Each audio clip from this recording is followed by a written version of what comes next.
Hello everyone, কেমন আছো তোমরা সবাই? আশা করছি তোমরা সবাই খুব ভালো আছো। আর আমি তো ভালো নেই, জানি না কার কেমন লাগছে। বৃষ্টিতে আর ভালোই লাগছে না একটু। দেখো এসছি ছাদের অবস্থা, গাছপালাগুলো খুব সুন্দর হয়েছে দেখতে। চলো দেখো, চলো দেখাই তোমাদেরকে আমাদের বাড়ির কি অবস্থা। আমাদের বাড়িতে বন্যা হয়ে গেছে, ঘর বাড়ি সব ডুবে যাচ্ছে।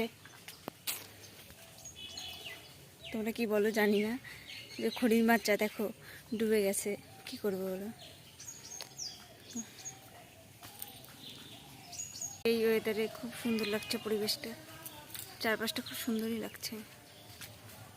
চলো সামনের দিকে জলটা দেখাই তোমাদেরকে। দেখেছো সামনে কতটা জল হয়েছে, চারদিকে জল। দেখো আমাদের ঝাউ গাছ কত সুন্দর হয়েছে।